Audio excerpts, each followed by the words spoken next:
Hello, this is the Critical Thinking Project. My three strong traits are being intellectually honest with myself, acknowledging what I don't know, and my limits. So I'm logically aware with myself and what I'm capable of when it comes up to, say, perhaps I'm in this new job and it's an entry level and I don't know what I'm doing, but they give me these set of, not ideas, but just explanations of what my job is.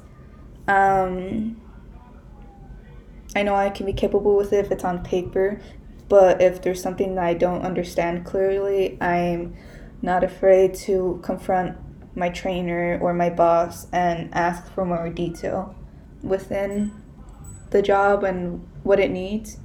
So I know what my limits are, and I know what I know, and I know things that I don't know, if that makes sense.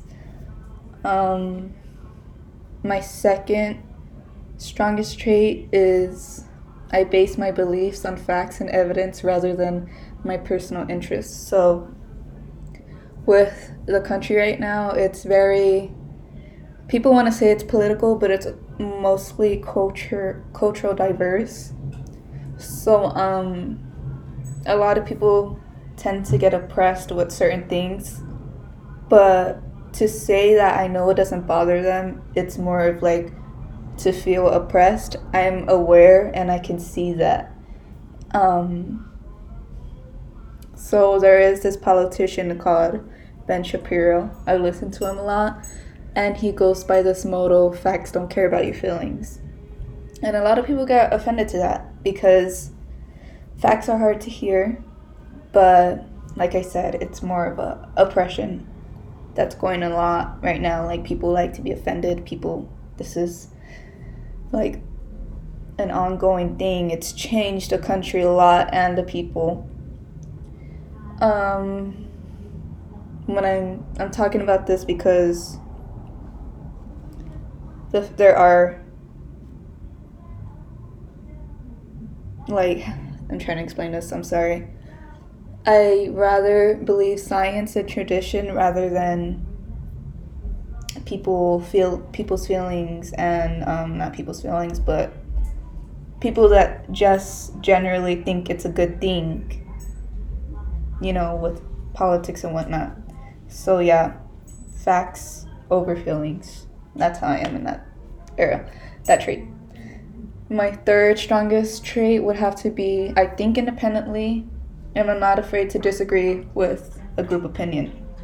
So because of this, I've gotten myself into a lot of trouble because following the facts and throwing people more in facts, people tend not to like you more because you're not going on with the bandwagon and the new way of things, the new tradition and whatnot. People are trying to put that on you. A lot of people like to divide themselves into groups. So you have Democratic and Republican, and now there's more of this leftist conservative type of thing. And I tend to draw myself away from political identities because I feel like that's what divides us more and that's what gets us into more deeper trouble. I'm all one love, but a lot of people don't think I'm one love because I tend to be on the path of following facts. I try my best not to offend anyone. It's just critical thinking, to be logical and to know what is true. And it's just, the right thing because you don't want to be in this level where here's reality and here's just where you should be. I feel like everyone should just balance and just be on one plane and just be open to each other instead of saying you're a Trump supporter and you're racist. And I'm Hispanic, a Latina, Chicano, whatever you want to call it, and I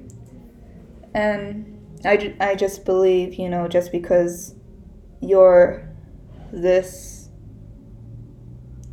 race, you should be against this type of person. I'm not saying Trump is a good person. I don't want to get too political, but a lot of politicians do use critical thinking, so this is my way of explaining it and how I may feel.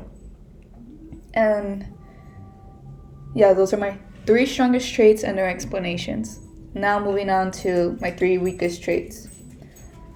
My first one is I'm not able to listen open-mindedly to opposing someone's point of view and assumptions.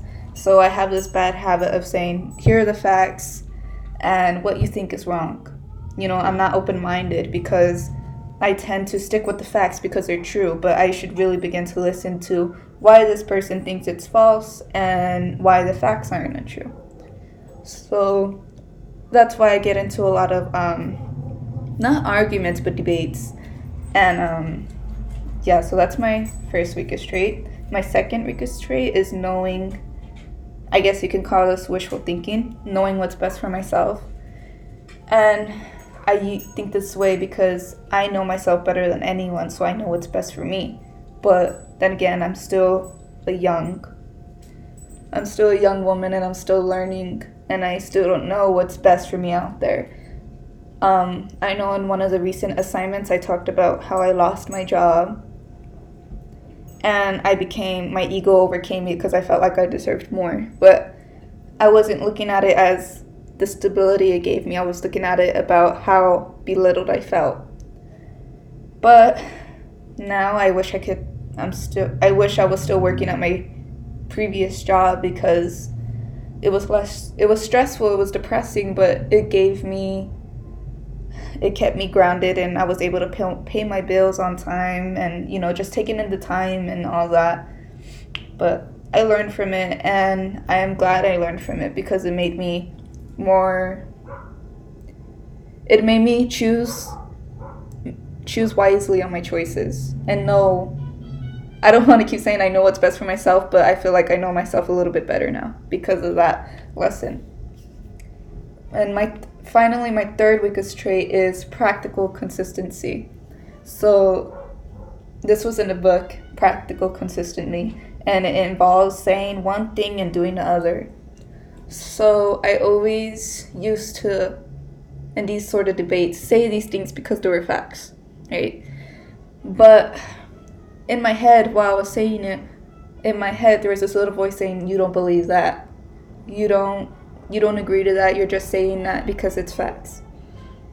Now that's one of my weakest traits, and because of that, it's like really plain and simple. That's what it is, and that's how So those are all my 3 weakest traits. And I guess on the rubric it said, how will I improve my weakest trait? So I'm guessing that's just out of the 3, my number 1 weakest one. And I would say it's practical and consistency because I want to improve that more, and I am at this moment because I'm starting to listen to the little voice who's telling whatever I'm speaking now. If that makes sense, I'm starting to follow my truth, what I feel, not just inside, but in here, what I really believe. So when I get in more debates, I'm not just saying the facts, I'm listening to the little voice, that's saying, you don't believe in that, or, just keep your mouth shut, that's not what you believe, and you don't know much about that, so don't say anything about it. That's the little voice. It's kind of more of a psychological type of thing, but it goes well with my weakest trait, which is practical and consistency. So yeah, that sums up the whole video project. I'm sorry it's a little over 5 minutes. I sent an email wondering if I also have to type all this out, and if I do, no problem. I'm probably gonna type it all out anyways, just in case. But yeah, thank you for watching.